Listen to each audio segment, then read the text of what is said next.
Beyond that, we find ourselves following the rumble of, well, it sounds like engine, as several wheeled vehicles, jeep-like transports, move in a sort of diamond spearheaded pattern along a dirt-trodden road, traveling and pushing together as they move their way around, trying to sort of in a straight line. There's about 8 or 9 of them altogether, and they currently carry a few, well, soldiers of the People's Republic of Vicatria, a few ghost pilots, as well as their command staff, and a few tag-alongs. But we are focusing most particularly on 34th Lance, codenamed Seraph Lance, affectionately nicknamed Collateral Damage. This group finds themselves deployed quietly and moving. It's been about a few days of travel. You know, it's about 7 days total from where you were deployed on the front lines back to Montella, which is where you're headed. As a reminder, Montella is the capital city of the entirety of this nation. For some of you, it's the first time in so long. For some of you, it's the first time ever. And this is certainly an experience that we are dealing with. However, more interestingly on your mind, the destination would appear to be the reason why you're being sent there. As we remember, last episode found us being informed that Seraph Lance was being, well, redeployed for the sake of being celebrated, being part of the Victory Day celebrations, far back home. And while that doesn't really make a lot of sense to any of you, you don't think you did anything too extreme, but you find yourselves hanging around, and as you move slowly through the forests, your mind wonders, why have you been summoned? What could this mean? And amidst all the building and bounding conspiracy around you, you wonder, could this possibly be the beginning of something calamitous? With that, we settle ourselves into our scene. I get the music nice and calm and quiet for us, and we let our cast take over. So, party, tell me where you are currently, which vehicle you're in, who's sitting next to you. For our audience at home, these jeeps can fit about 2 passengers in the back, along with their driver and coordinator up front. So there's room for you and one other, and there's the 5 of you, your commander, your other lance that they're deployed with, a few attachments and soldiers for deployment and logistics. And just as you were about to leave, you realized you had a certain entourage joining the parade back home, as Tamir's fiance decided that she wanted to make herself present, and without too many words, quickly let the group know that she'd be traveling with you all. So, unless anyone has a really, real good reason otherwise, she's gonna try to ride with her fiance. Well, I can't think of anything that'll stop that. Anybody else? Heck no. Just to the Lance. Without, like, hopefully our commander not hearing. Who invited the wedding cake lady? Oh, I believe she invited herself. Oh yeah, she does that. Mm-hmm. Yeah. I'm gonna throw a look over to Facade and see how she's taking it. But I'm not gonna say Jack Diddley.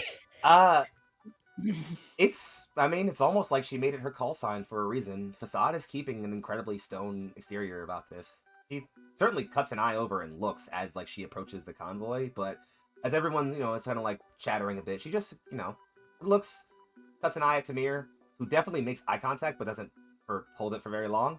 And she doesn't say anything about it, and instead just kind of asks you all where she should sit. And basically just says, like, unless anyone asks to sit with her, she'll probably go sit with someone else in the Lance. Just do some reading.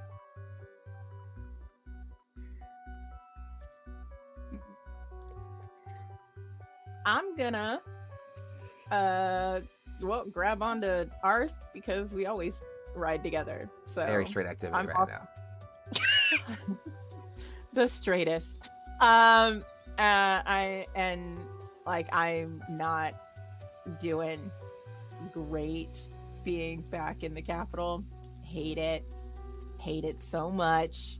As a reminder, y'all aren't there yet. Y'all are still traveling there. You're not there yet. Yeah, but we're heading there. That's true. And I hate it. That's true. So I'm a grab onto Arth, like loop my arm in theirs and like just squeeze it like tightly.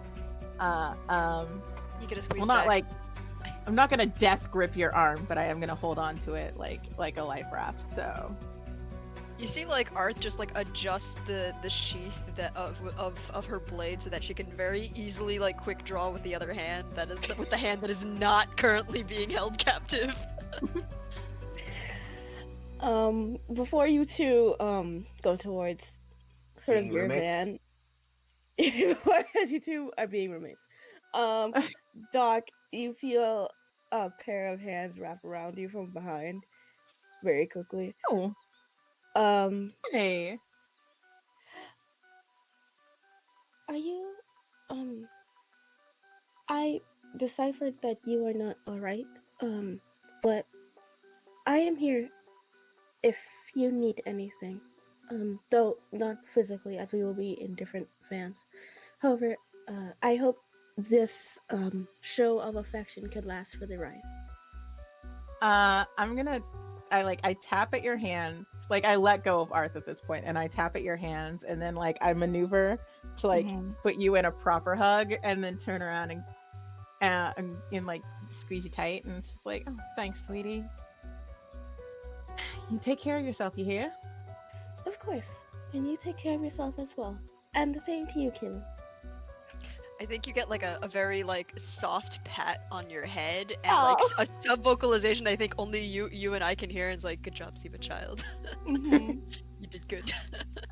I think at this point, Mika's gonna kind of notice that. Oh, hey, everyone else is like in a group hug. Oh, group hug!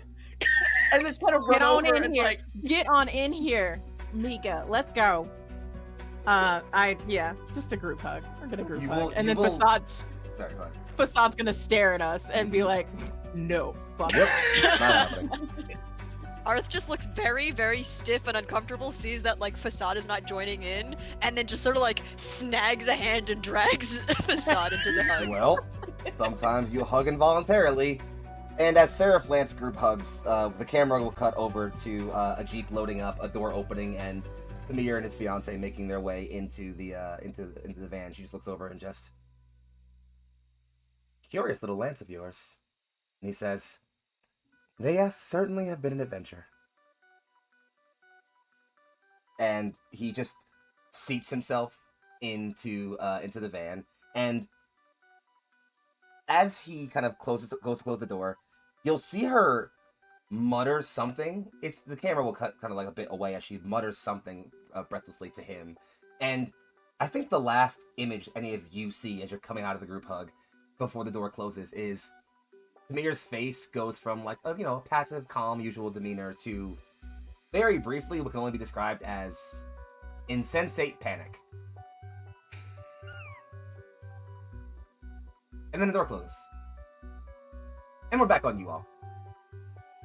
At this point, I think we're gonna break away, like into our jeeps after the group hug, after Mhm. and just be like I'm not gonna take Art's arm, but I am gonna grab their hand. Shut up! I know it's not gay. I didn't say a thing. I don't mind me. I'm grabbing her hand and then like doing one final shoulder squeeze for Zima and like a nod of recognition to Mika before they go off. You in the capital. See you there. Neon, would you like to be in the same Jeep? absolutely. Have you been to the Capitol before? No. Have you? No, I'm so excited. Like, I've heard of so many things to do there. And like, it's all pretty and.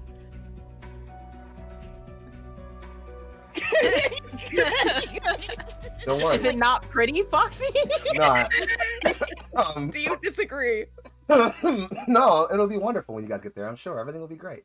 And there's like so many new different things, foods and stuff to try, and museums and all kinds of cool things. Would you like to theorize all about what may be there on our journey? If I may interrupt. Oh. At this point, I think Arth's just sort of like. You see Arth move their hands from their sides and sort of just like clasps hands with the both of you. You guys feel something like a small leather sheath in your hands, and it's like, keep that close by in the capital. You don't know what's gonna happen. It's always best to be prepared. Okay. Good to know. Take it. Open it a little. It's a small knife. Yeah. That was the thing. Yeah. I'm like checking how sharp it. Opening it just a little to see how sharp it is. Well, it's from art, so like if you put your, I have a feeling like if you run your finger across it, you're gonna get like a small line of blood. Like, oh shit. Yeah, I feel like it's one of those like, you don't. It's so sharp that you don't even feel it. But like you just look and like, there's a bit of a cut because that is very sharp. And but it's very shiny. if you don't mind, I think I'd like us to sort of move on using that scene of like the camera looking at like the line of blood coming from Mika's finger and that sort of like momentary surprise, you know, as the group thinks like, yeah, sometimes even when things seem bladed, their actual edge is something so hidden you don't feel it until it's already struck. And we feel that moment as we separate slowly from this scene and put ourselves on the road. So, the caravan moves itself quietly on. The travel is overall uneventful. The most important thing I would say that happens, unless you guys want to talk more about certain things, is that when you find time, Doc and Arth, you get to finally look at those data points that you had that you recovered over. Finally, you get to look at what happened during that ambush that you read from 16th Lance, and you learn some interesting things. One, a lot of the damage. Again, the reports do absolutely say that they came in contact with the mechanized force, so a force using mechs, no question.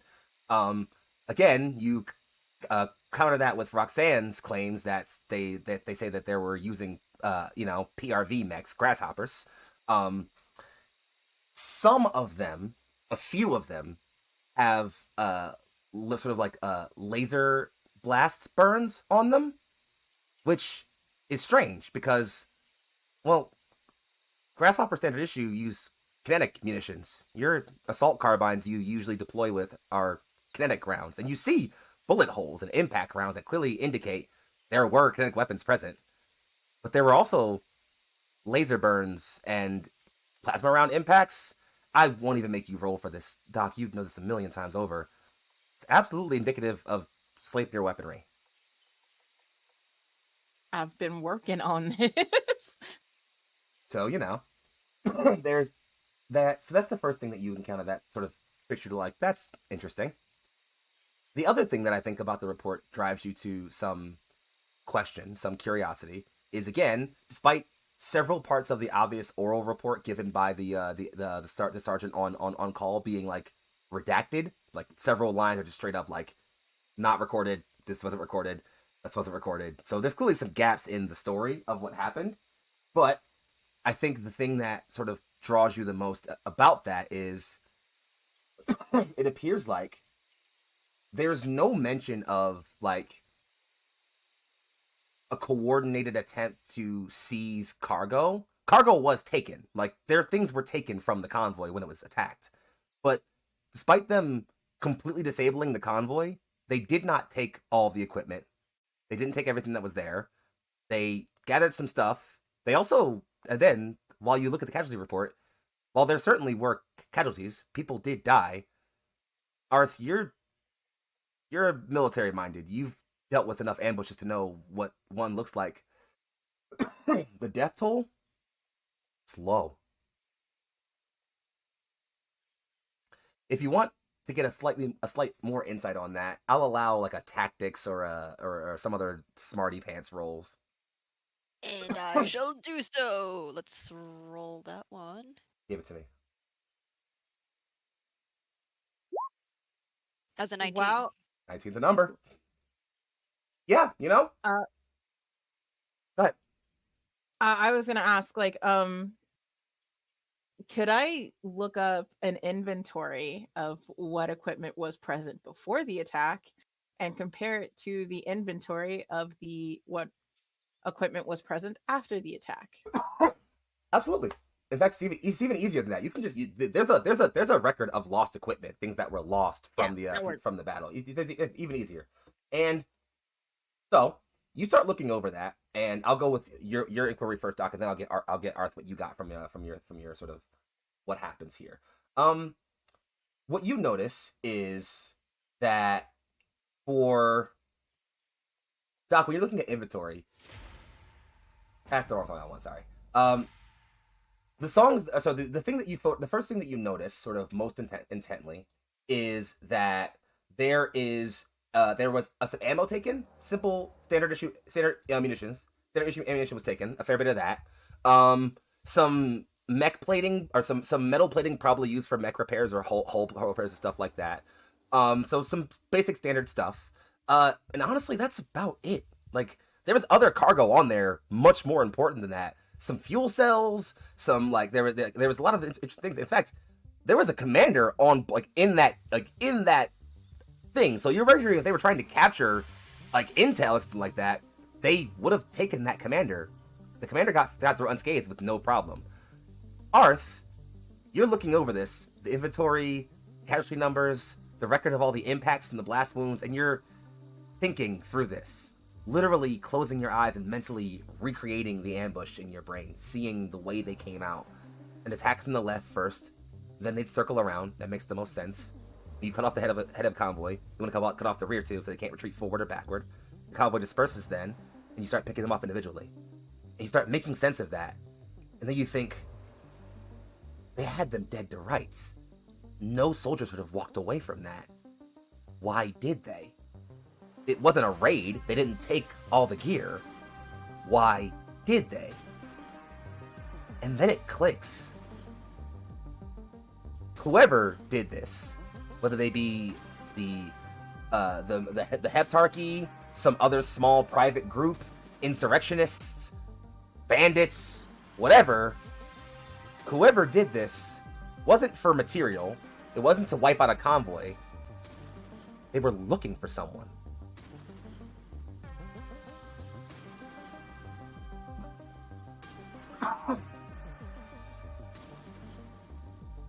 The signs are all there. It's textbook. You think about it. The way they came in, their planned escape vector, they clearly had the intent to smash and grab. To grab something very simple, probably human cargo, and then dip. But again, they didn't take the commander. You don't think they took anyone.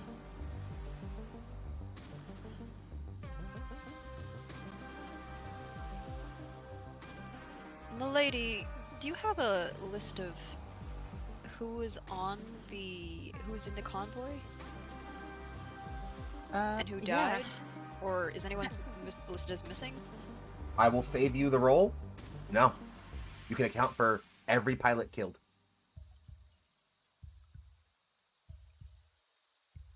Which again, following your prior suspicion, Arth, means they were looking for someone. And moreover, it probably means... Well, it probably means they didn't find them. Yeah. Whoever they're looking for wasn't with them. Yeah. But how do they know? Oh, it might be, well, I hate to speak ill. I'm gonna start speaking in code, so like the driver in them can't understand me. Mm-hmm. But so it sounds like I'm just talking about Southern recipes. But like, yeah, this is how you make white gravy. And just breaking that down. This is what shrimp and grits is. I'm going through a whole entire Southern menu right now, but you're welcome. But talking to Arth, I'm gonna say that it's probably I hate to speak ill, but I think it's an inside job, honestly. With no one getting hurt like that.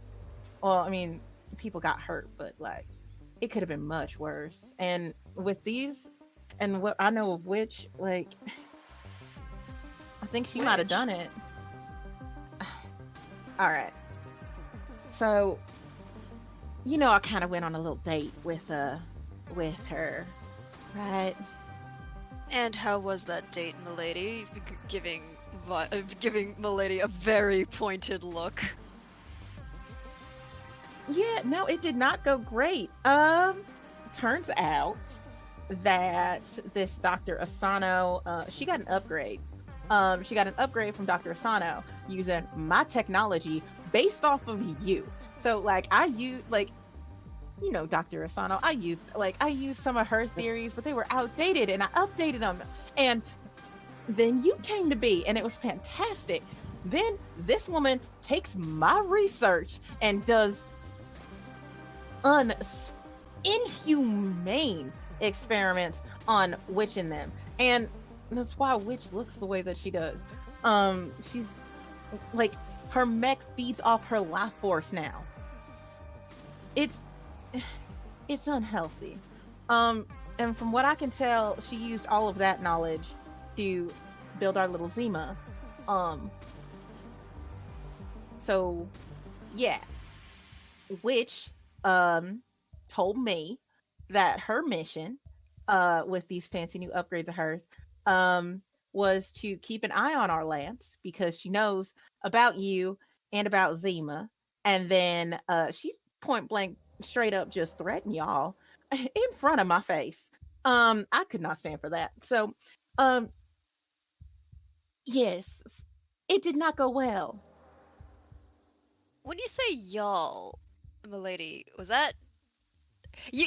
Like, I imagine like a lot of this is sounding like to the folks in the caravan. It sounds like Arth is talking about like tea, right? Like what teas go well with the recipes that you're proposing. But when like, you say sweet tea, how sweet are you talking? about? But like Arth is like, does that include you? Oh, honey, you would never pair Earl Grey with shrimp and grits. Yes. Yes, it does. It does include me. The entire it does include me. She was talking about wiping out the entire Lance.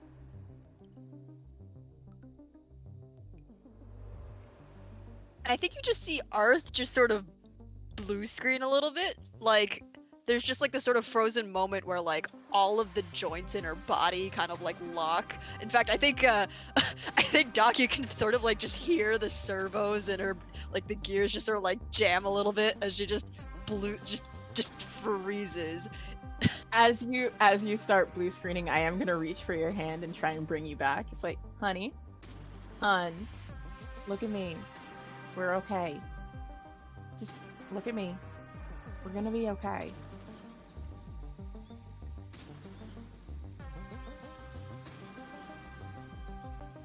Milady, I've already lost all my unit once. And that's not gonna happen again.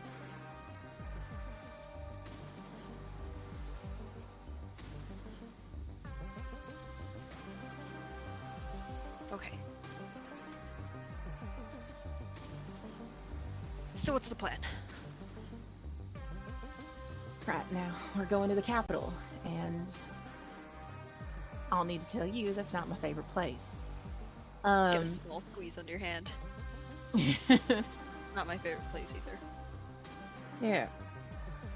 But whatever is going on. Your face of where it's like that look where you're like, okay, but like Arth, you're definitely thinking about it, but you're definitely Doc's gonna choose to believe you. I think the plan is to keep Zima. Seems like the key to all this, at least for Dr. Asano. And I do not trust that woman. So just keep an eye on our girl, and yeah, of course. But just keep her safe. Yeah. Priority, right? I can't be your only priority, hun. We got a whole unit. But you'll always be at the top. Fine. I'll accept that. I can't with y'all. I really can't. I'm sitting here just staring. I have to stare at her. I was like, I can't with y'all. I have to stare at you too because like there's just The staring just makes it more gay. Oh my god. The audience eating popcorn. Leave Right, us it's just alone. we're just having a good time over here. Don't mind us.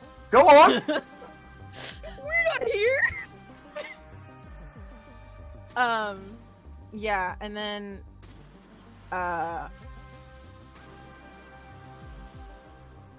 yeah, I was gonna do something. I just up and did I look into Witch's medical records last time? It was actually Facade who looked into Witch's medical record by virtue of looking at the commander's command pad when they... I know, but she did mention something, and She- I would she have did been ask- all... ask Doc to look into Witch's medical records. Yeah. Well, She didn't say anything about the whole blacklight thing, but just to look No. at Witch's medical records. Just so you would be able to get a sense that... So, Witch's overall personal medical record, sealed. It is behind some of the highest security walls the PRV has available. It's locked. You can get some basic stuff, definitely, like, you know, simple stuff like where she's born, height, weight, cup size, stuff like that. But I feel... see your wall, and I'm gonna try and smash it. Very valid. Give me... Again, we've moved to collard greens now when we're talking about... Fair enough. Give me some kind of hacking, programming, hackogramming, something to that effect. You feel me? Yeah, this feels more like a hacking than a programming, even though my programming's higher. Hack it up, program it up. Let's go. No, I got a 16. 16 is not enough. You will get you'll get a bit of information that was gained by another squad mate, which is that you'll get able to get some simple stuff like the fact that you know, again, you're able to see some of her injury records and stuff like that. You do see that there was one battle a couple years ago where she took a pretty fucking nasty wound. Again, that class 2, which again, to remind you, injuries are classed in the PRV by a scale for the military. Class 5 is you got scratched pretty bad, maybe a bruise, a bit of a sprained ankle perhaps. Class 1 is how are you still breathing? And or you might not be for long. So, which got a class 2 injury, which she recovered from. And the other thing you get, which is the thing, you don't get a reason or a why or even a when. You do see that one thing you're certain you've never fucking seen in a military record ever before. Medical leave. Yeah. Which got given military leave, which is the thing that's never happened before. Yeah, I remember that last time. All it says is that she got hurt real bad. She had a class 2 wound and had medical leave. That's all I'm getting. Yep. I mean, we discussed this in the conference room, but that never happens. Yeah. I'm gonna go at it again, but I'm gonna not now, obviously, because if I keep hounding at the door, the devil's gonna answer. So, yeah, no, later. I'll go back at it later. Yeah. Awesome. Do we want to remain sitting on YouTube for a little bit longer, or do we feel like it's good to check in on our other van and or get us moving through? Oh, absolutely. Check it out. Cool. Then we'll sort of pan out for a bit out of the window there. Perfect time as the music ends. Good job, me. And then we'll swing over to our other van. So, Zima and Mika, you find yourselves riding in a quiet sort of overall van. The ride's bumpy. The past few days have been just nonstop riding in this car. Nothing exciting has happened. It's been incredibly boring. But you're here, and you know that like your squad mates are riding together and discussing some things, and a lot of stuff has certainly been on your minds. So I don't know why I'm still talking. Go on, have fun.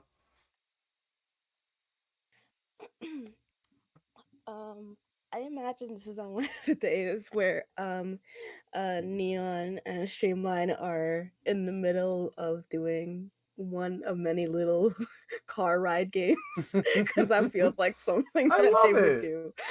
Um, like Oh, and yeah, then my brother and I used to do this when we were kids. Like, you look around, and every time you see a certain type of car, you have to shout it out. oh, okay. Fortunately, we're the only thing cars we're seeing are the ones that we're in, basically. So I don't know if that game's gonna work. Oh, maybe we could point out the ones that have certain scratches on them, or whose like length is just a little bit different than another. I guess we could, look out the window and see what we see, and then see if the other person can guess what thing we're looking at.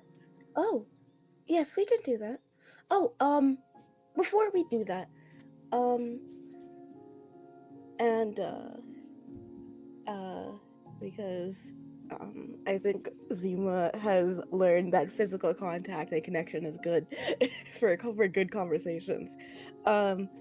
They sort of reach over and take your hand and say, Neon, may I inquire something of your state? As in the one I used to live in? Oh no, your physical state, but the mental part of your physical state. Oh, I'm good, but yes, you can. I was curious as to if you are okay. Well, I think so. I mean, I feel like I almost lost everyone after that last battle. And I don't want to lose all you. Because, like, what happened to Papillon, it just was so sudden, and they were just gone. So, I want to be stronger so I can, protect all of you. And there's others to protect. I've promised to protect and keep fighting for, but, like, Lance is kind of my family now, so I want to keep us together.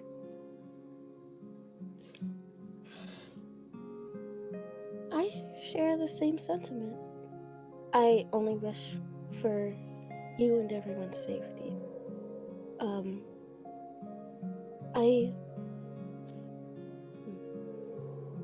Sometimes I believe things are just to occur as they are meant to be, and we put ourselves on a path of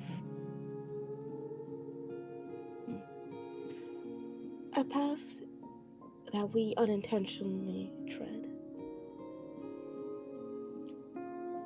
But I believe your path is to be a good one, because you are a good person. And I recently believe I felt a lot of concern over my own path and grief over perhaps the change in it or a loss of it. But I was reassured that this is the right path and that it will be okay. So perhaps it is better to not put energy or concern into ourselves and attempting to alter that path, but putting energy into existing in it, if that it does make sense.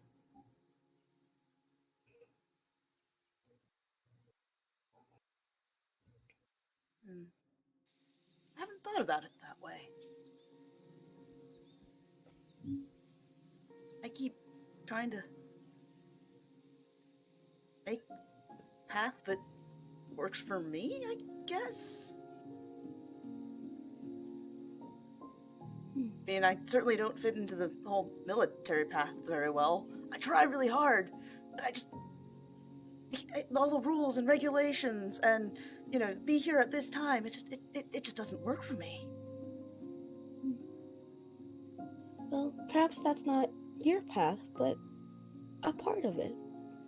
You are your own person, and in that you are your own path. And the... Same to you. You're your own person. You can choose your own path. Oh. Thank you. There's a pause as Sigma looks to the side a little bit.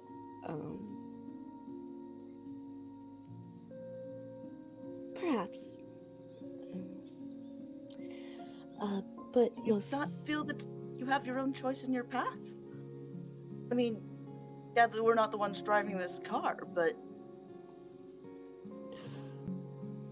like, things we've done got us here. Apparently we're getting medals and gonna be a part of a parade. That seems like a really big deal. Yes, it is a wonderful accomplishment. I feel like we haven't done anything that special that deserves a parade.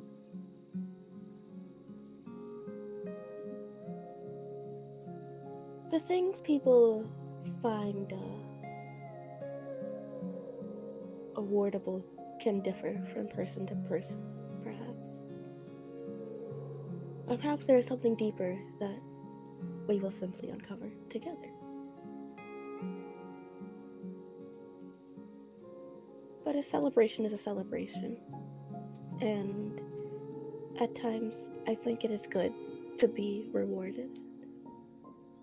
If only my brother could see me at this. I wonder if he'd be proud. You know what my parents are. They'll probably want to watch it on the broadcast. I'm sure he would be proud. I don't know. He never seemed to want to be part of the military, but that's where he ended up, and I wonder if he thinks of me when I'm worried about him.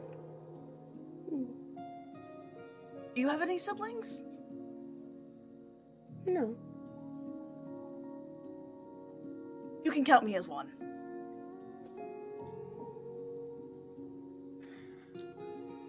Then, yes, I do have siblings. It is you. Ah, great. I like this feeling of having a sibling. Thank you. Yeah, family's a great thing. Like, well, they can be. Sometimes you don't always get along with the other parts of your family, but when it comes down to things, they're the ones you count on. That is true. Count on me. I think from that, Seema just gives you like a side hug and sort of leans on you, like on your shoulder. Oh, would you like to do the activity where we look at clouds and guess the shape they are? Yeah, I like that. Okay. I think. Can we... Is this a ceiling that we can undo, or is it like... This is an open ceiling. No. So the... Or does it have a window? No, actually, I'm so glad you asked that question. Yes, actually. So gonna do a minor retcon here. Y'all are not on day 3 or 4 of y'all travel. Y'all are on day like 6.5. Y'all are just about there. And the Jeep has a couple of windows. It's an armored vehicle, but it has a couple of window ports. One in the rear, obviously in the back.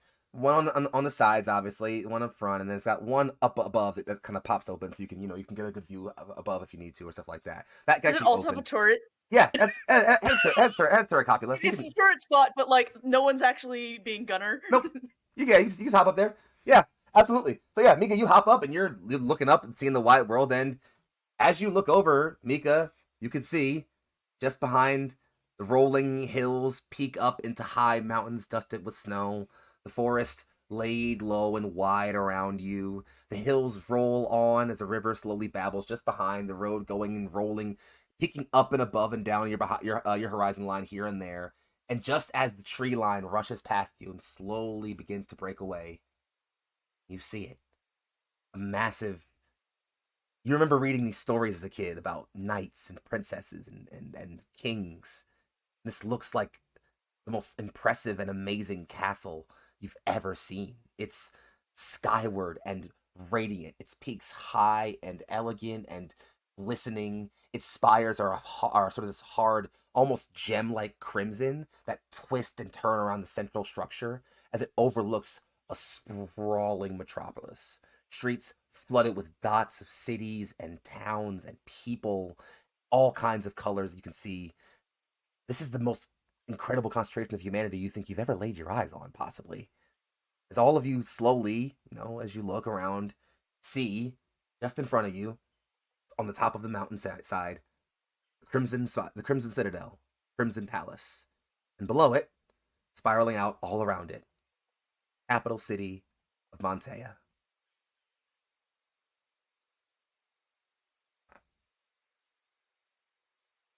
Zima, come here. It's amazing. Did you find a good cloud? Check it out. Oh. No, it's not a cloud. It's the city. It's the capital. That is quite big. I've never seen anything like it. Me neither. I like this view. I'm gonna stiffen my back and brace myself as we get closer to the city and just hold on to Art's hand and just here we go. Well, brace yourselves. You don't have to brace yourselves for too much longer, at least not the sight of it. As Mika, you find yourselves almost immediately having to come back down out of the turret copula as the armored canopy over the top of the Jeep is closing, along with the side windows rolling up and the back and front tinting. It's all enclosed now. You all can't look outside, and you wagered no one outside could see in. Oh, this isn't foreboding at all. And just before we sort of cut ourselves away, squad comms go on, and it's your commander's voice. 34th, you want to remain in your vehicles until we arrive.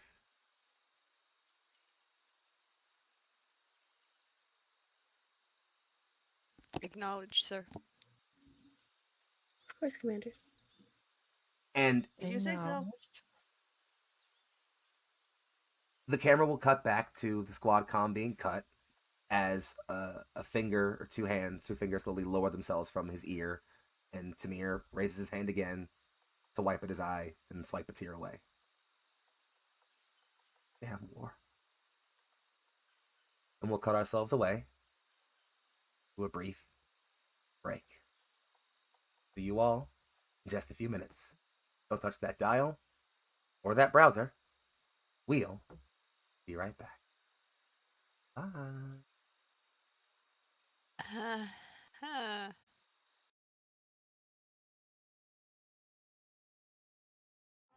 And we return. Tonight's episode of Stardust Ghosts. As a reminder for my friends, fascism is bad. With that ominous note in mind, we left off with Seraph Lance deploying towards the city of Montella, arriving just at the outskirts of the city. As they were arriving, while some of them were taking in the awe and wonder of the massive capital city, others were simply preparing themselves for, well, reality to set in. Outside of that, none of them got to mull on these things for very long, as, well, their vehicles were all sealed up. They were all told to close all the cabins in their vehicles, and more importantly, ordered by the commander to remain in their vehicles till they were ordered otherwise.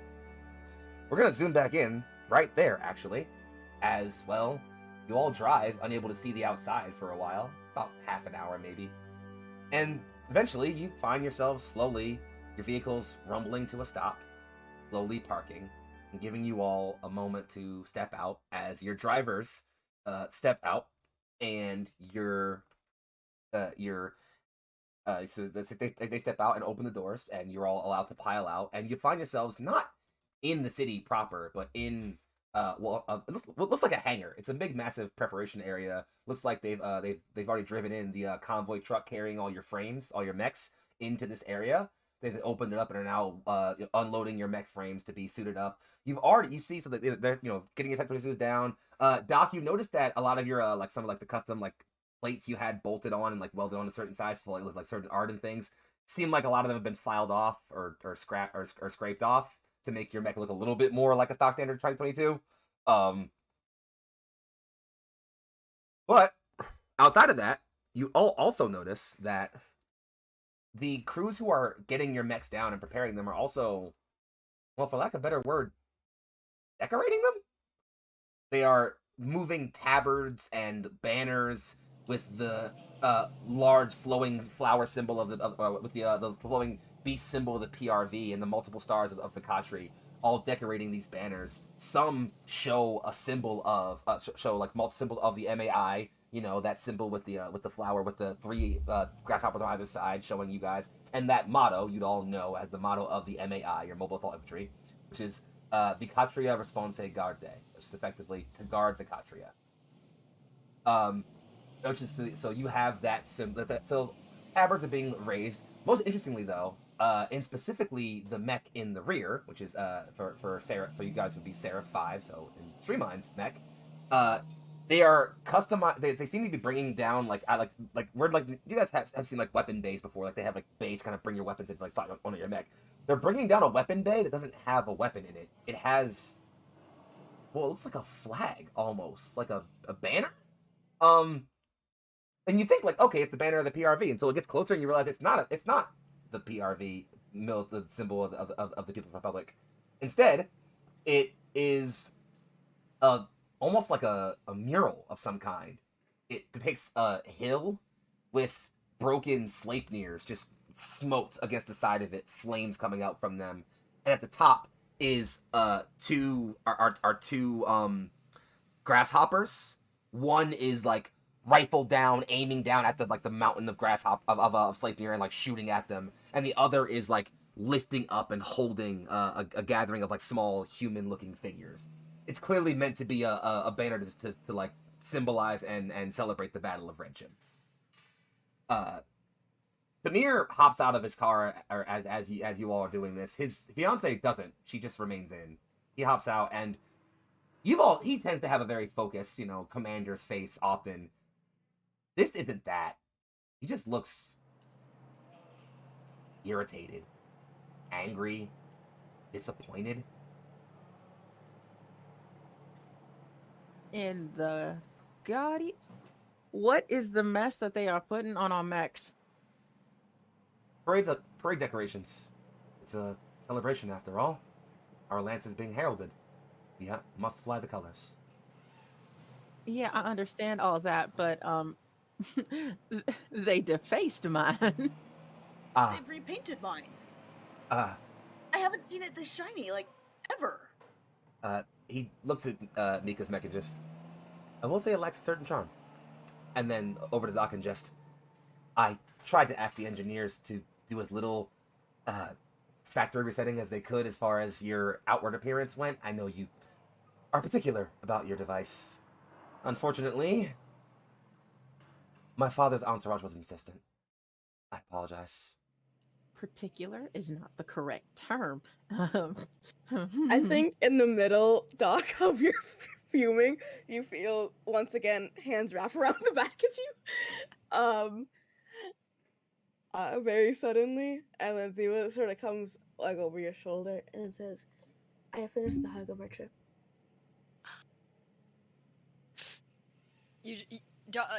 Doc, you feel like a hand just like gently on your shoulder, and Arth turns to Tamir and just says, "We appreciate that you tried. The last time I was in a parade such as this, they looks up at her mech and looks back at Tamir. Complete factory reset was putting it kindly." Well, and he kind of just sighs very heavily. If you're familiar with parade protocol, then you should be aware of, well, You should be aware of legal precedent around. And he genuinely, like, seems like he's struggling to get the words out. Legal precedent around Individualism. certain individuals and their free movement within the city.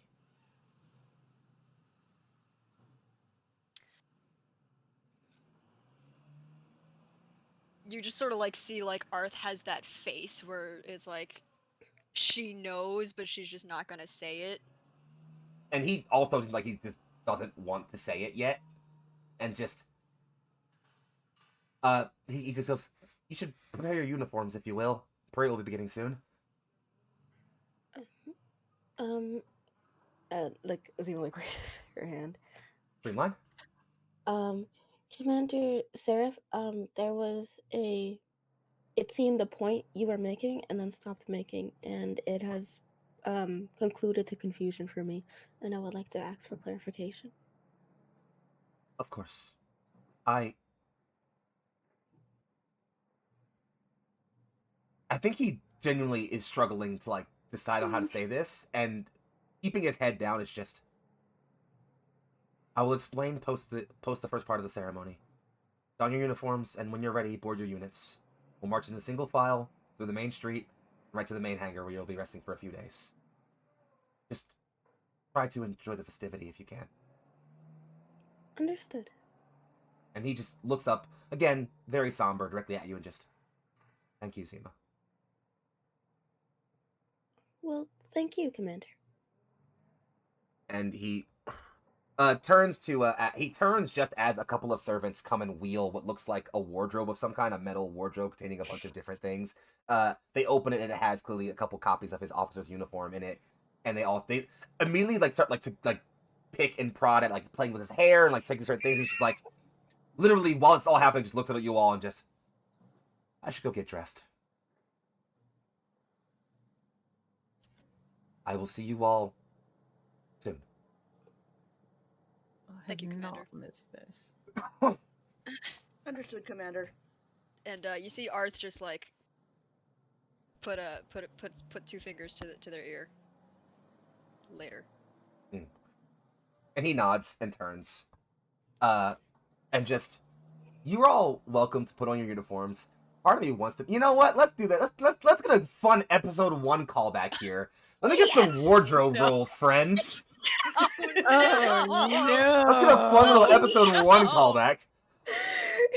Oh no. This is not gonna turn out well. That's an 11. Oh, Lord. That's a 14. You mean It was better than the with last time I rolled. 3? Oh, God. I have a 3 in this. Oh, you got this though. Ready? Watch this. You got this. You got this. So good. You got Oh this! my God. Hold on. Let me.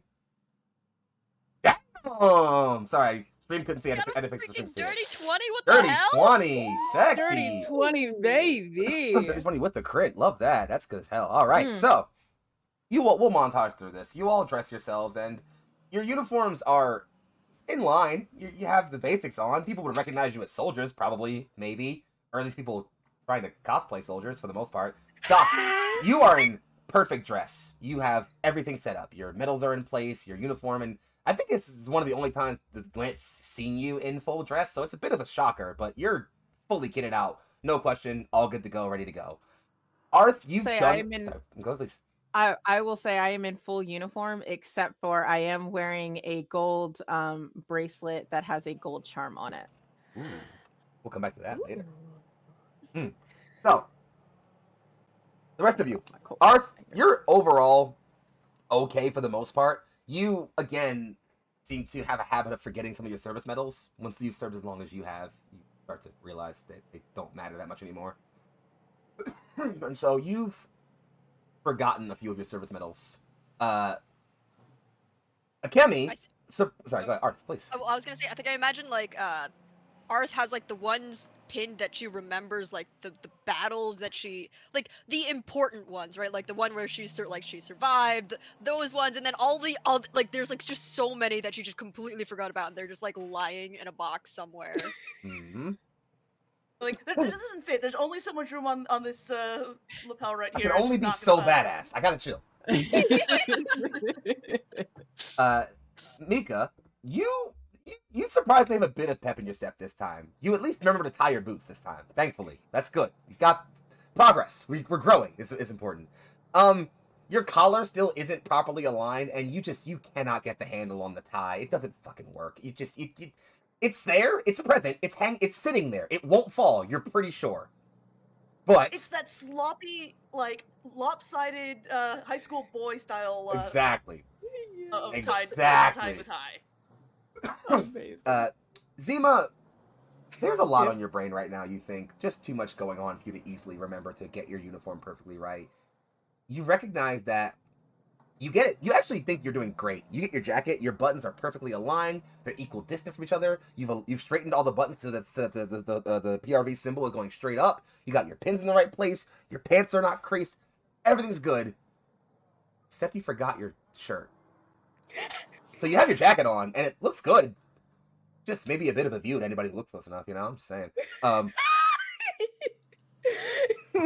Me thirsting aside, you all dress yourselves, and you, as your commander comes out, you've all only seen Tamir once in his full officer's getup. It was the first time you all met him, honestly. And so it's a bit of, maybe not a shock, but a moment seeing it again. It is a mostly dark red, primarily outfit. There's a golden cord going from the shoulder to the middle of his chest. There's several pins there. You can see, for anyone who's more, you're very familiar with military doctrine and things like that, so you'd know that one pin indicates that he graduated top of his class from officer school. Another one indicates that he has several merits of like what they call pre-service merits. So basically, they're things you can earn, like credits for doing certain things before you actually get deployed to your first deployment. He also has a new one you're certain wasn't there when you saw his usual getup. It has a symbol that looks like it's, again, kind of like a circle, has like a hill in the middle of it, a jagged kind of triangle, and then 3 4-pointed stars on top of that hill. You wager a guess, it's probably a commemorative pin for Redshin. The hill representing the city you all broke through, and the 3 stars representing the 3 lances that fought and made the breakthrough happen. You guys, Papillon, and Umbra. He looks at you all, sees one of you, and actually 2 of you, we'll say Facade also nailed it. Sees 2 of you in perfect dress. Does not hold contact with Facade for long, obviously. But looks at the rest of you, and sees the state of distress, or dishevelment for both of you. Doesn't comment. Just, when you're ready, Seraph Lance, to your units. And he salutes you all.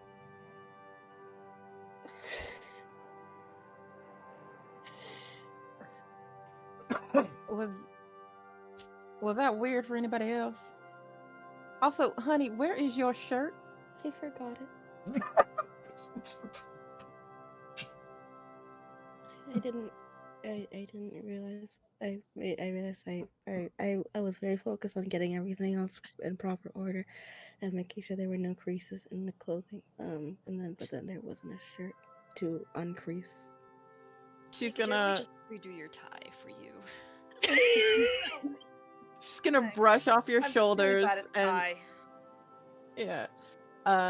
yeah, Doc's just gonna brush off your shoulders and be like, it's all right. You're gonna be fine, and I will straighten out the tie you managed to put on, but you didn't put on a shirt. It's fine. We'll be good. It's gonna be fine. So, you all get yourself set up. You get in your units. Your mechs power on. They've been fully, all your various small aches and pains you noticed. Doc, even though they definitely defaced your baby, they got her functioning. All the other small minor repairs you didn't have time to make, they've mostly been made. Like your SWs are completely functional. Check my systems, because if they redid my desktop or if they redid my setup, I'm gonna be so mad. Thankfully, your setup is still yours. It's all good. Yeah. Nothing. Your setup is still perfectly fine. They only seem to have taken out the mess with the outside. It seems. It's okay, Firecracker. I got you. You deploy. You all get set up, and your mechs slowly begin their lumbering stride out of the walkway and into the main street of the city. You walk in parade. It's a little hard to keep yourselves in that perfect, easy line at first, but you slowly get a handle on it and manage to figure it out. And as you're walking through, you start to notice a few things. One, Montella is gorgeous. All the buildings are several stories. The sort of towering architecture with these swooping roofs. There are statues of giant birds of prey and great beasts of the land, soldiers of old, memorable commanders and great leaders line the streets. Banners of the military fly. And as you all start walking, Doc? Would I recognize any of these statues? Yes, actually. You'd recognize a few of them. I mean specifically for like two. Like would the two that I am thinking of be there? Yep. Great. Love that. Yeah. No break in my stride at all. Fair enough. If you want to take a moment and sit on that, you absolutely can. No problem. Yeah. During this parade, when I see them, because I haven't seen them in a good long time, I am going to stop just in the middle of the parade and stare at their faces, because I miss them a lot. There are two faces. Two look like soldiers in their military dress. One is kind of hand here at the middle of the chest, looking up, angling their eyes. The other is sort of low and kind of sweeping their hand down as if gesturing towards whoever is looking at the statue from the ground.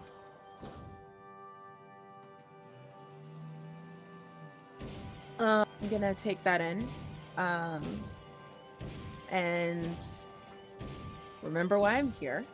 And after holding tight to the gold charm that is on my bracelet, move ahead and continue with the parade. As you all continue moving, Doc, you look just as you start to see the first of, movement out on either side of the walkway of the street. You look and you notice, a crowd seems to be forming. People are gathering on either side of the street and beginning to, to yell and cheer in the street. They are coming out in their droves, piles of them, hundreds on either side, gathering and watching as these several vehicles and your lance, your mechs, and also the mechs behind you all slowly start to, move through the street.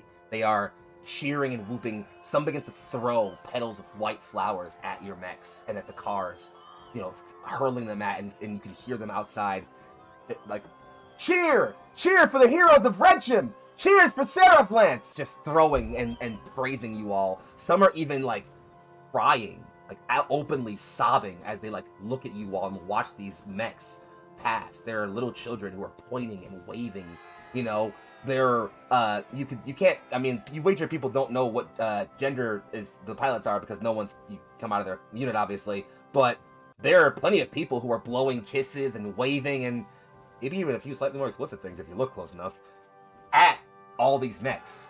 And at once, the front of the jeep at the front of the convoy opens its canopy back, and rising from the back of it, Tamir and his fiancée stand and begin to wave to the crowd as they explode into cheer and noise and excitement, lauding and praising you all and their commander. Response from you all? Gonna mute that noise. I'm gonna mute that noise with a quickness. Hey, Doc. Next time I get an upgrade, can I get some speakers in here?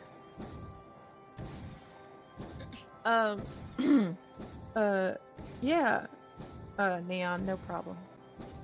I'll write it down.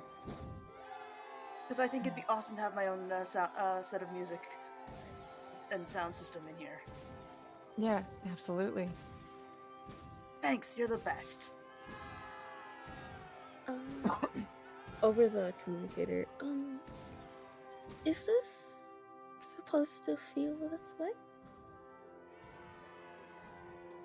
What way is that, darling? Conflicting. Nice, but overwhelming.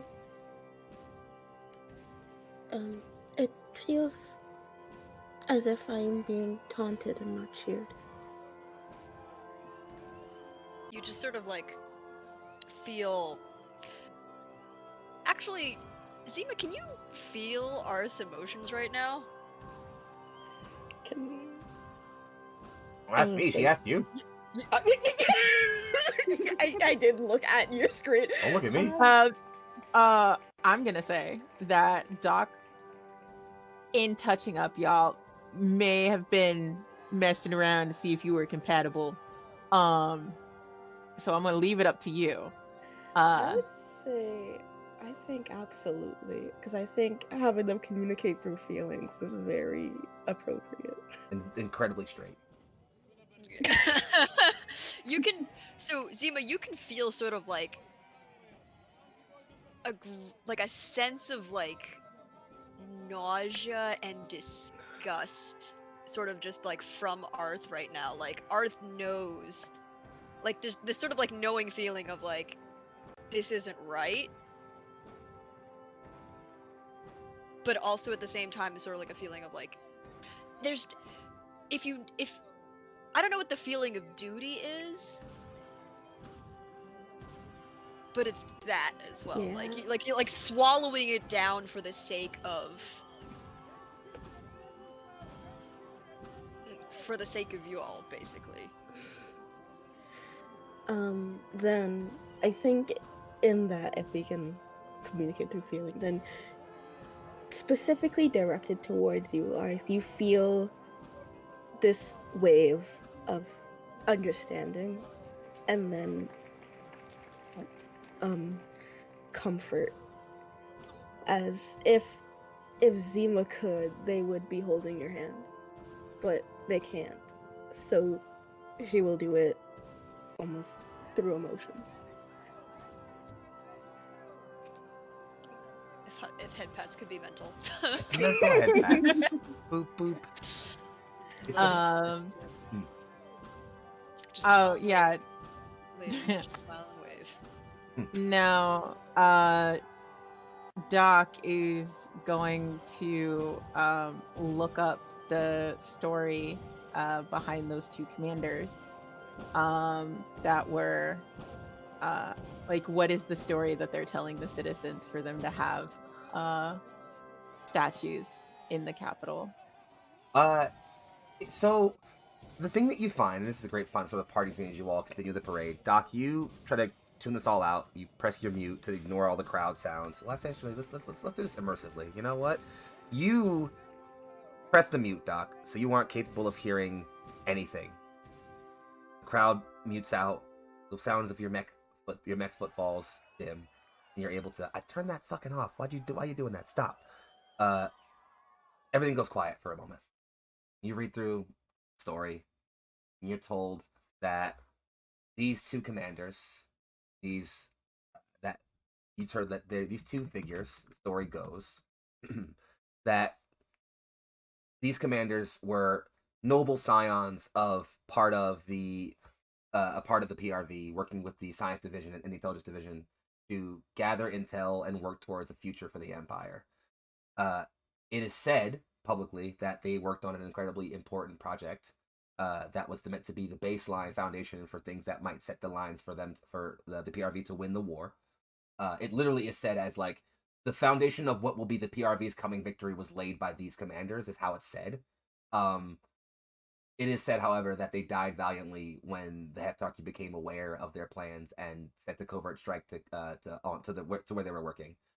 That's the story you get given.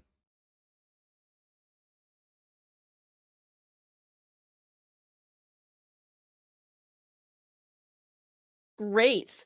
Love that. I'm gonna shut that down because if I keep digging, it's gonna be bad, and I can't have that right now. Wow. Um Tons of bitches. Oh my god. I cannot believe that they did this. I can't believe that they said this. How? It's okay. It's fine. It's gonna be fine.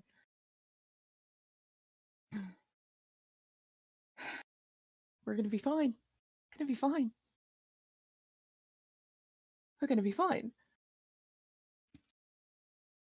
And I think as you sit there and tell yourself things are going to be fine, things are going to be fine, the sort of scene fades. The parade carries on somberly, quietly.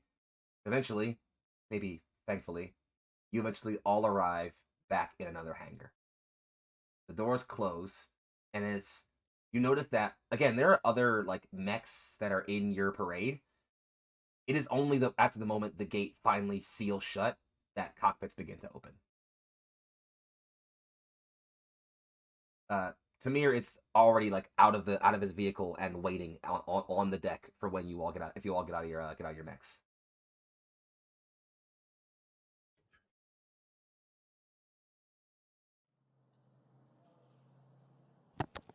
If you allow me, I think Arthur's probably gonna be the first person to come out, and then offer a helping hand to Milady if she's still in her cockpit.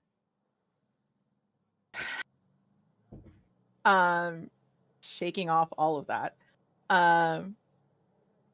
Doc is going to open and take Art's hand. Say thank you, sweetie. Right. Of course, Milady. So I hate this city.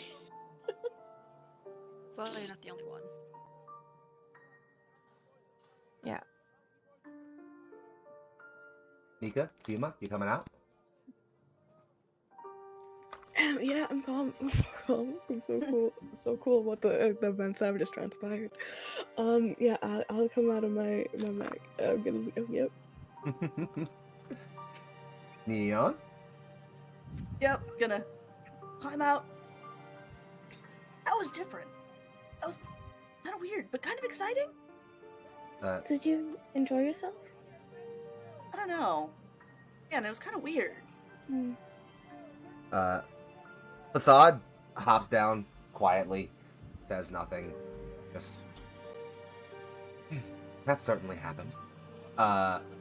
And the commander walks up, approaches you all, and just well done, Seraph Squad. Thank you for your performance today. And I do have a quick question for you. Yeah, of course. In all of your workings, all of your schoolings, all that jazz.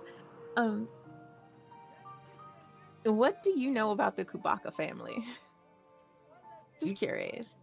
Frank's an eyebrow and just, from what I understand, they were a research cooperative family, working with the intelligence division to develop the foundations for what I believe was supposed to be, though it's not public record, an upgrade for the Grasshopper, I believe.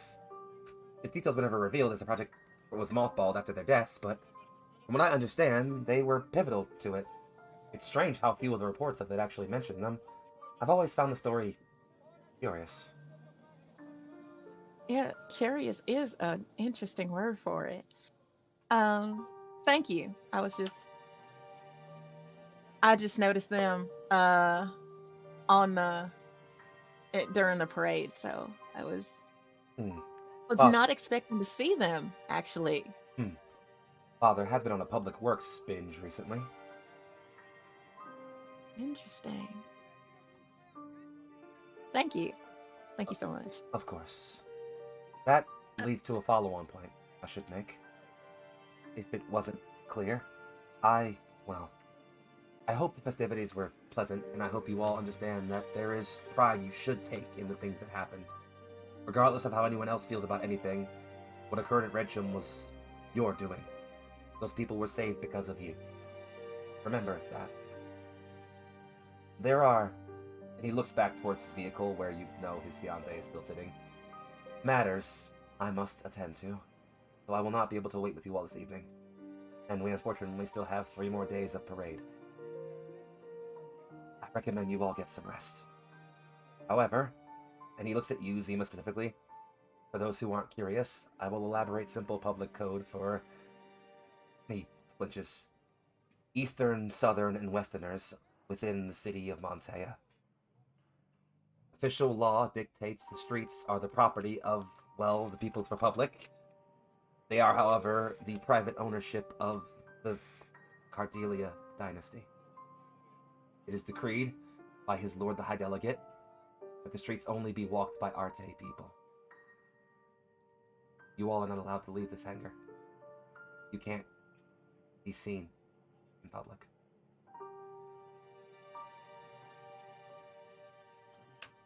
Oh, I wanted to go sightseeing and try all the specialties of the capital. I apologize. It's... And he just kind of turns away from you all. I'm gonna say that, Keaton is the one on the farthest, of the, semicircle of pilots, and thus sees his head turn enough that you see there's a glint in his eye. It is not fair. Commander, life isn't fair. That's why we have to do our best to try and make it fair.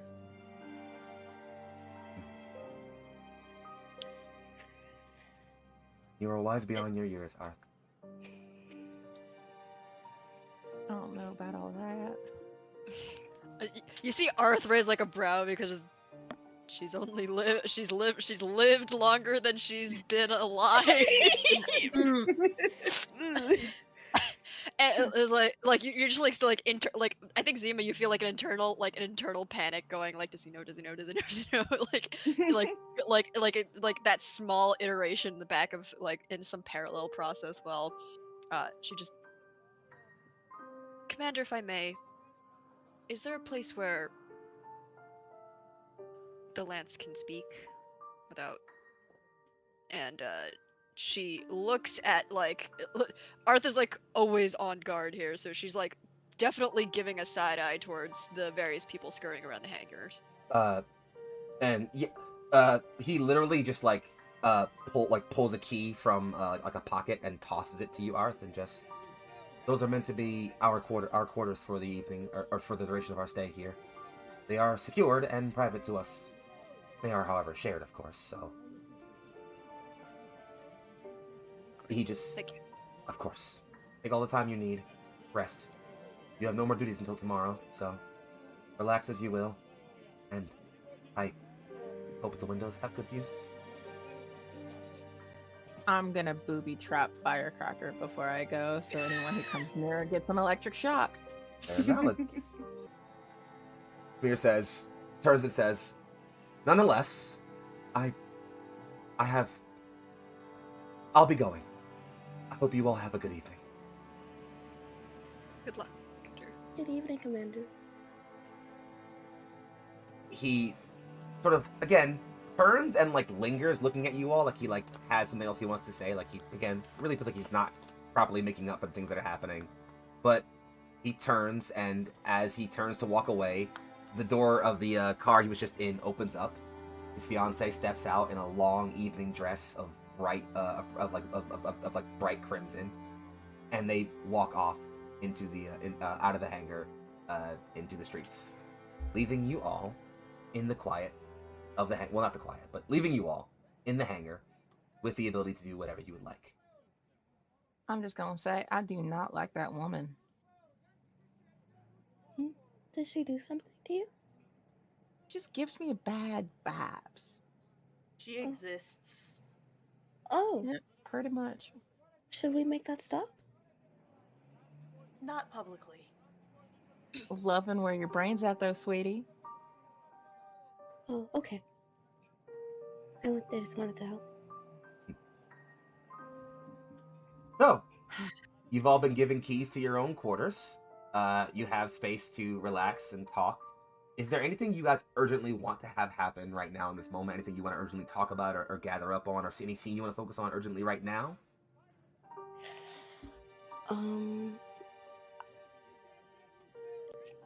I think just real quick. If we go in this little sort of room together, so we can have our little quiet time. I think Zima will look to Mika and say, perhaps we can find another way to get the snacks you wanted.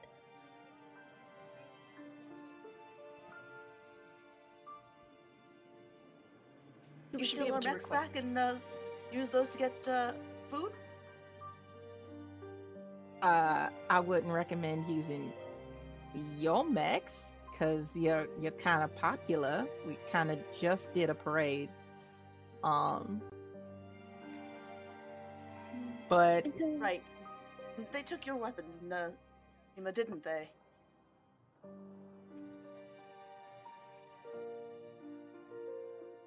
They made edits. Yeah. I did set up that little electrical field around my mech, right? Yep, you're fine. So they're not No touching problem. my mech again. You're all good. Good. As you're all deliberating what to do and how to hang out, a figure in the room gets up and moves over to the side to rifle through a bag with gear in it. Pulls out what looks like kind of like a bomber jacket, with a black hood on the back. It's facade. She just, well, you all can deliberate what you'd like to do for the evening. I'm going out.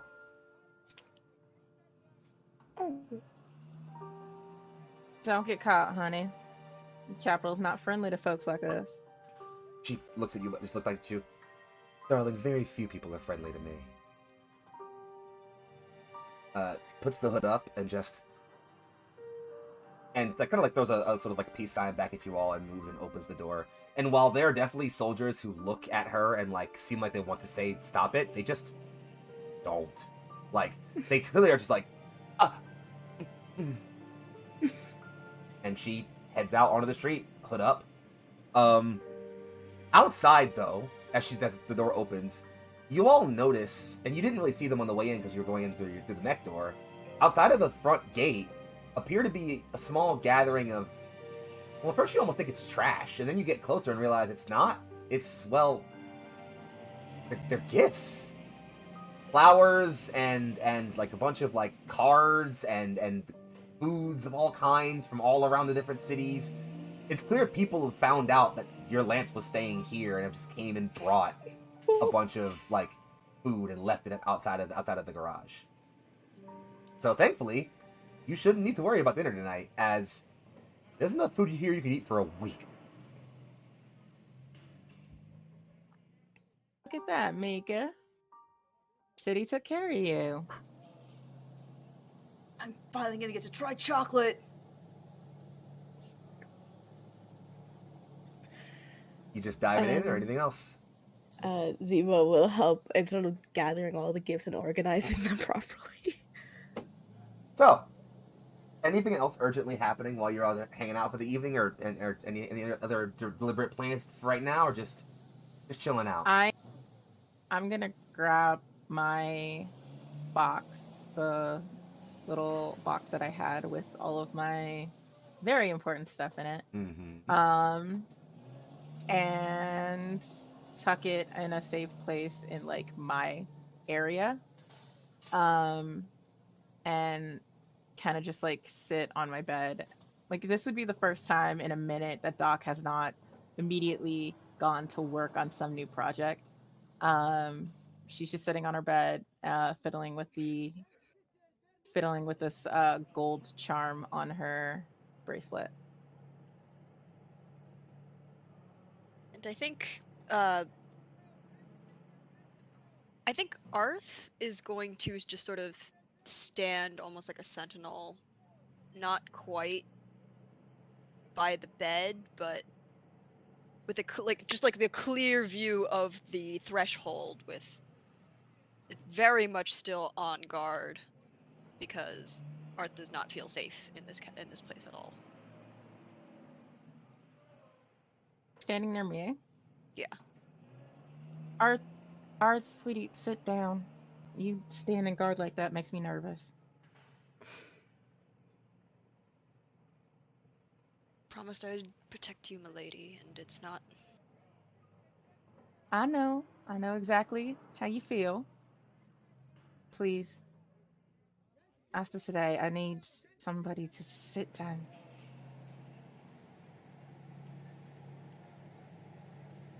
Arth just sort of like sits next to you.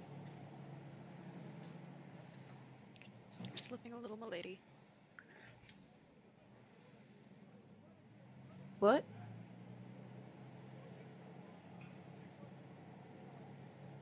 Your accent. Oh. Bugger. Right. Hard in the capital to keep things straight, isn't it? Yeah. Too many memories. Way too many. Can't believe that they put them. They have statues of them. They have statues of them. Right out there in the open for everyone. I think, Everyone can see. Yep.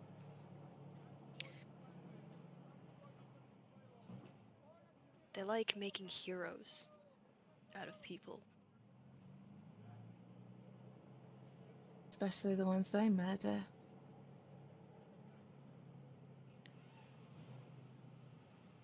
Yeah.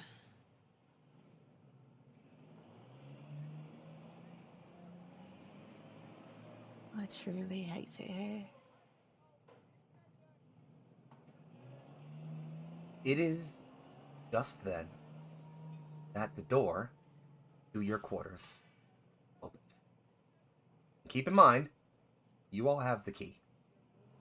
The figure in front doesn't look familiar to most of you. They stand statuesque, their arms folded, their gaze calculating, their stance dominant. A long, flowing coat, depicted in black and red, symbols of military intelligence on either side. A woman looks at you all and offers a smile. Enjoying your time in the capital, Seraph Lance?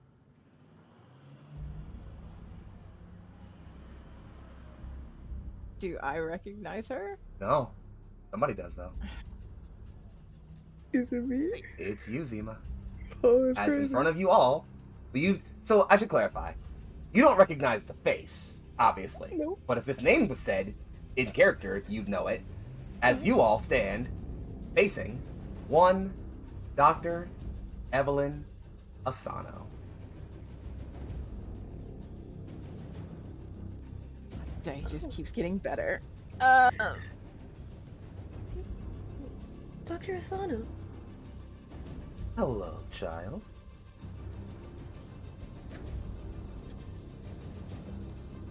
I didn't realize you were here. And she comes up, holds, cups your face, and, gives, a slide of her thumb alongside your cheek, directly under, the socket, your socket. I've been keeping an eye on you. Could you take your hands off my daughter, please? I don't like that. She looks at you and just says, You're... Oh, humanity is marvelous. Tell me, what is your name, Ghost? Well, I'm so glad you asked, because it's none of your damn business, ma'am. She lowers her arm, taps on her wrist. There's a console embedded in her wrist. She swipes at it a few times, presses a button. Your name spits out of the back of your head, Doc. It just... Bleh. Wait. My name or my name? Your name. I mean, That's up to you, I think. What's the when someone asks you, if someone asks you for your name and you had to answer honestly, what's the first thing that would come to your mind, you think? Bloody hell. Jocasta Kubaka. Her eyes widen.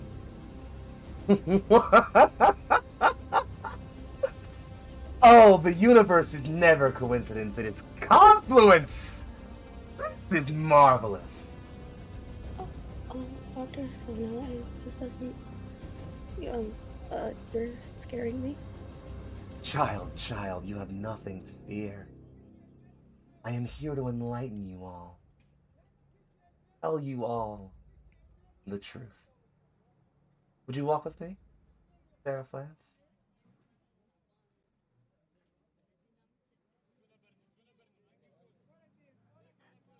Back up into after spitting out my name, I'm gonna back up into Arth. I think Arth is looking like 3 seconds away from trying to stab Dr. Asano. She looks at you. I wouldn't.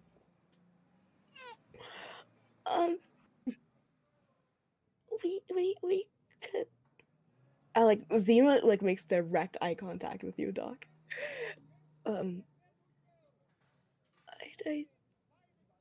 don't understand.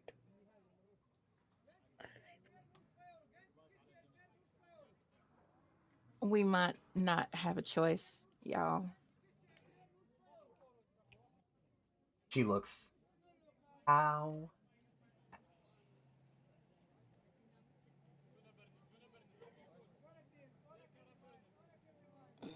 Well, now that we've got all names out there, let's get this over with. She gestures with her hand towards the door and slowly turns towards it. Not literally, not even bothering to fully shows her back to you, as if she has no fear that any of you will attack or harm her. It's not a concern in her mind. I am going to begrudgingly follow behind her.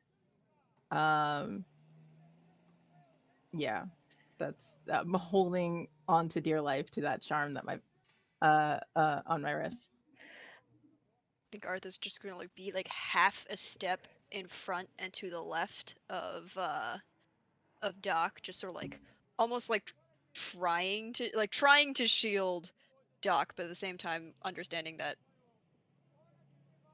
there's really nothing she can do here.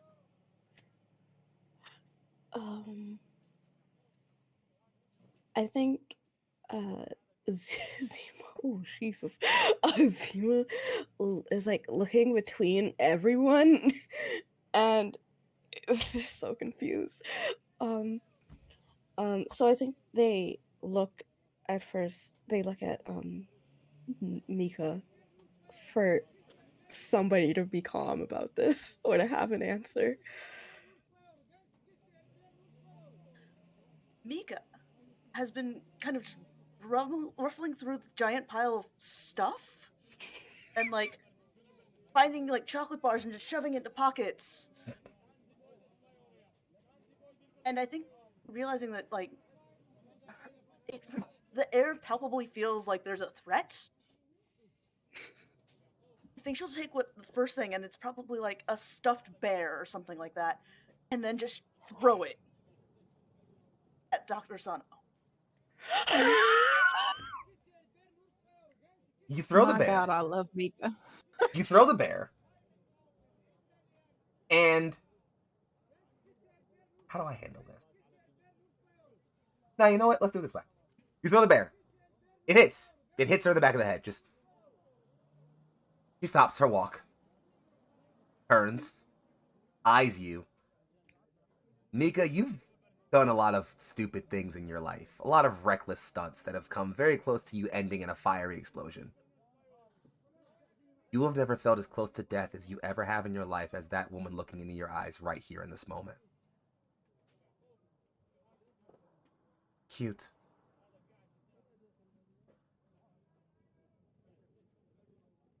Arth is just gonna sidle right into that line of vision.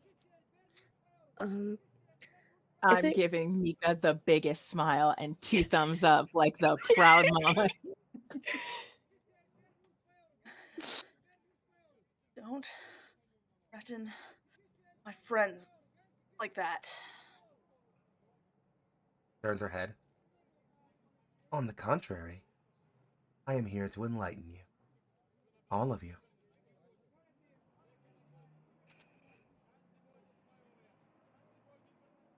Mika, sweetie, I love the energy. I think we should table any other reactions until the doctor is finished with us.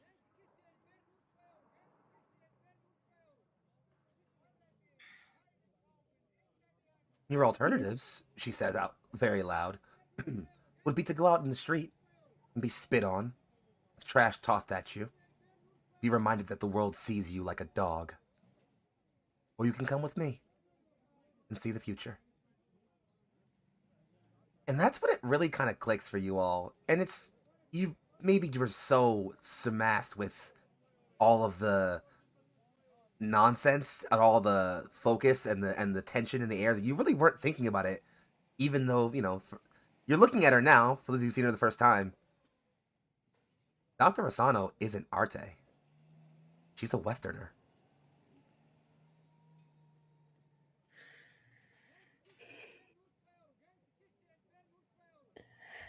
Zima walks up to Dr. Asano and then stands by her and then turns to everyone and then sort of just says,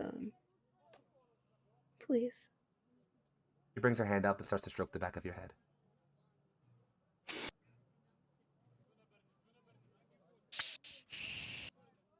Let's go, It's just a talk.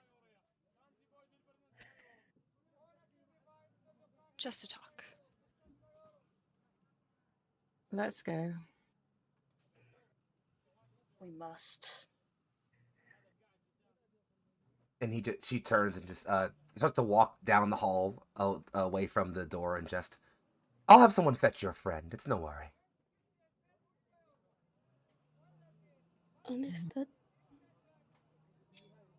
And as you all begin to walk down the hallway, ominously considering what may be happening, thinking on what could possibly happen to make this venomous woman make her presence known to you all, we cut ourselves to one last ending scene.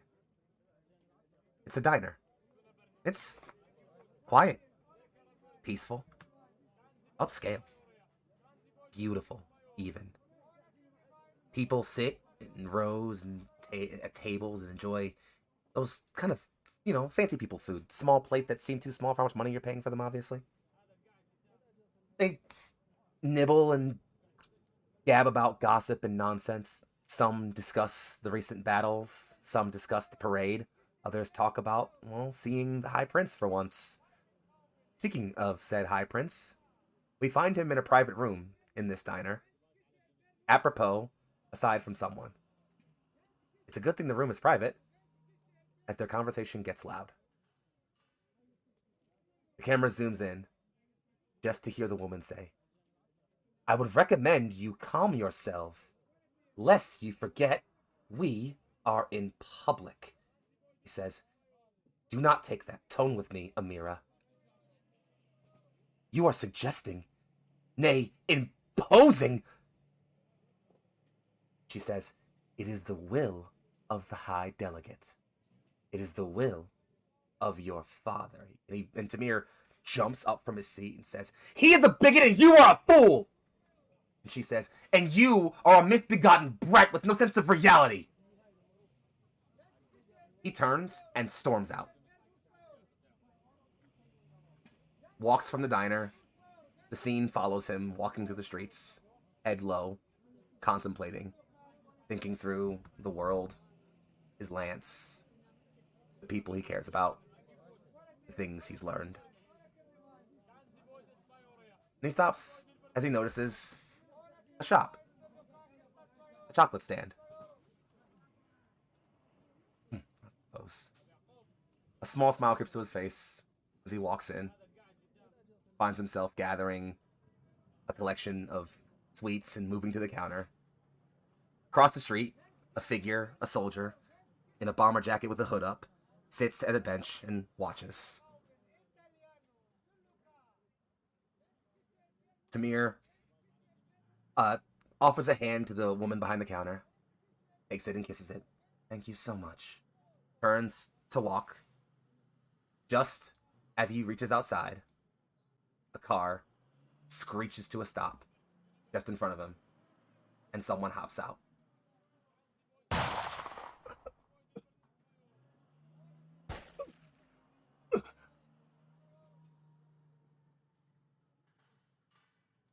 And with that, we draw tonight's episode to a conclusion.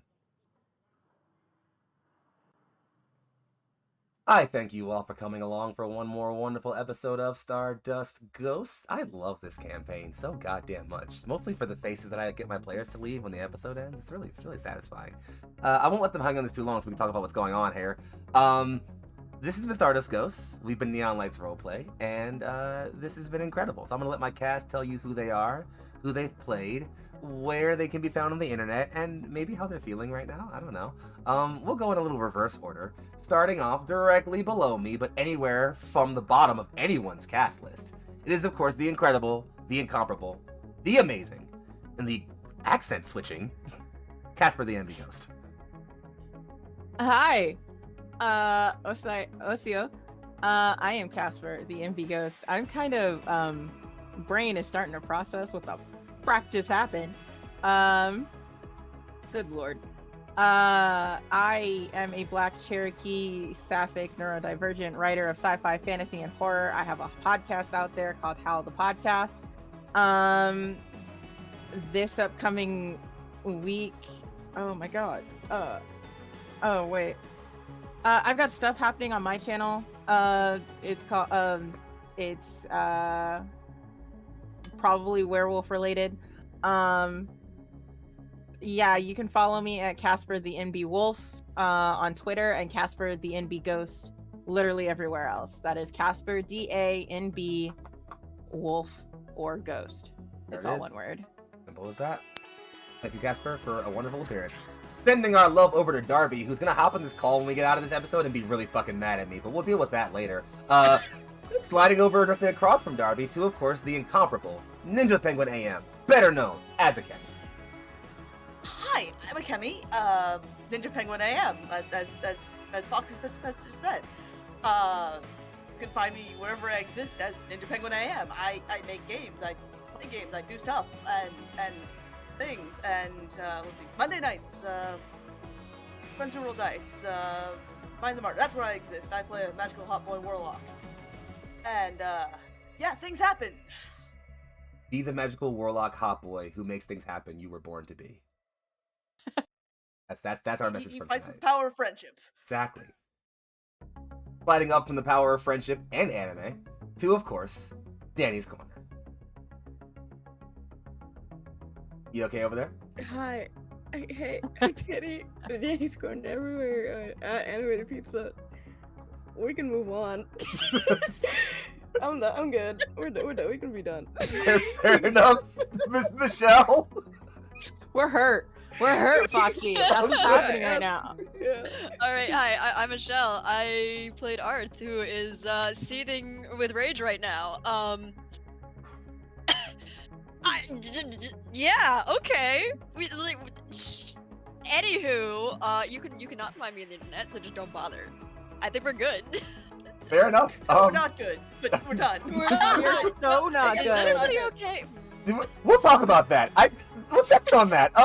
Before we do that, I'm Young Foxy, aka Big Foxy, also known as your favorite fox, Philly's finest, and your favorite player herder. I hurt players on the internet here in Neon Lights Roleplay, as you've just seen.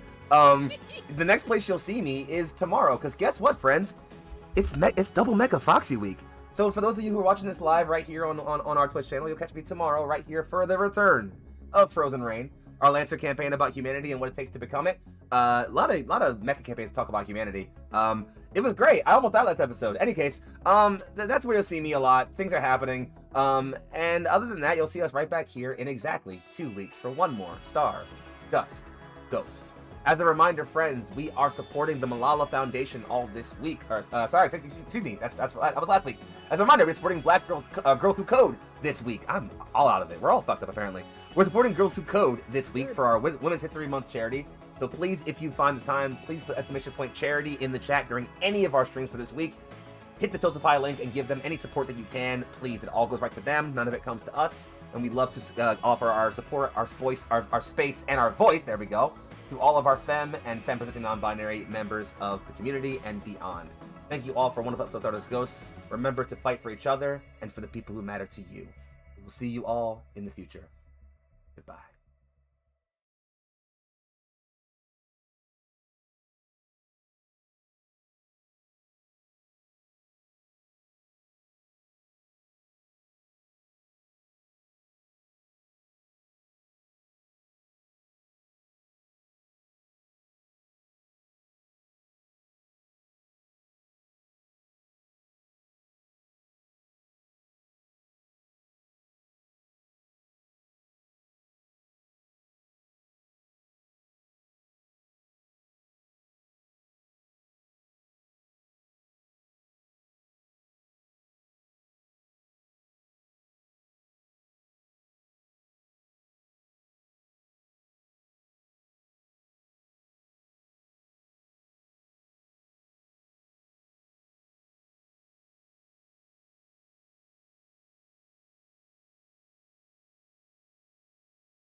A soldier's place is to serve. As a weapon, as a tool, as a symbol. With Red Jam secured, the 16th Division licks its wounds and prepares for redeployment. Seraph Squad, however, find themselves placed on a pedestal. From so high above the noise, will they finally see the truth? Can they, when the hidden past begin to grip and claw at the things they wish to keep hidden? What choice will they make when confronting the faces of the damned and the lost? Next time on Stardust Ghosts, Arc 2, In the Shadow of Martyrs. Look to the stars above and pray for an answer, ghosts.